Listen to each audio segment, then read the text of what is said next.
প্লেনটা উপর দিকে উঠে নাকি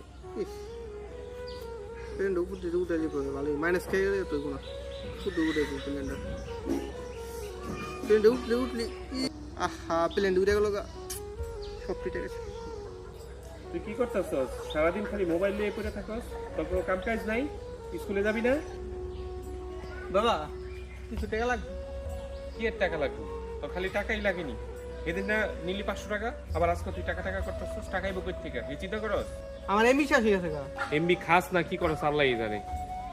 নে এটা দিয়ে তুই আপাতত এমবি কিন, এরপর আর টাকা চাবি না, আমার কাছে আমার টাকা পয়সা নাই। আর কালকে থেকে স্কুলে যাবি, যদি স্কুলে না যাস তাহলে তোর খবর আছে, মনে রাখিস। হ্যাঁ আচ্ছা ঠিক আছে, অসুবিধা নাই। বাবা কথা বলতেছি। আচ্ছা তাহলে আপনি আইসেন, ঠিক আছে? আসলে ভালোই বলে। হ্যাঁ বাবা আরে একটা কথা কইতে লই, অত শান্তি নাই। কি হয়েছে? সমস্যাটা কি তোর? 500 টাকা লাগবে। 500 টাকা তো তুই কি করবি? প্রতিদিনই তোর টাকা লাগে, এত টাকা দিয়ে কি করস? পরীক্ষা ফিস দেওয়া লাগবে। পরীক্ষার ফিস লেগে না তোর পরশু দিন দিলাম টাকা, আবার তুই পরীক্ষার ফিসের লেগে আইছস? ঘটনাটা কি? এত টাকা কই থেকে আইবো? টাকা কি কামাইতে হয়ে গেছে তোমার কাছে?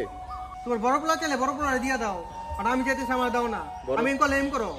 বড় পোলারে দিমু না, বড় পোলা এলো কামে লাগায় টাকা। তুই তো কামে লাগাস না, তুই তো ফ্রি ফায়ার খেললা, তুই তো গেমস খেললা, ওইটা খেললে এটা খেললে টাকা নষ্ট করো। আমার টাকা লাগবে না, টাকা এই লাগবে। নেশা, এই মোবাইলের নেশা তুই বন্ধ কর। যদি বন্ধ না করতে পারস তাহলে তোর কপালে দুঃখ আছে। দাও, তোমার মতো বাবা লাগবে না, তোমার মতো বাবা আমার লাগবে না। এমন সন্তান যাতে কারো ঘরে আল্লাহ তাআলা না দেয়। জুয়ার মতো বিভিন্ন ধরনের অ্যাপস দিয়ে মোবাইলে খেলে হাজারো পরিবারের হাজারো সন্তান ধ্বংস হয়ে যাচ্ছে, ফ্যামিলি থেকে ধ্বংস করে দিচ্ছে।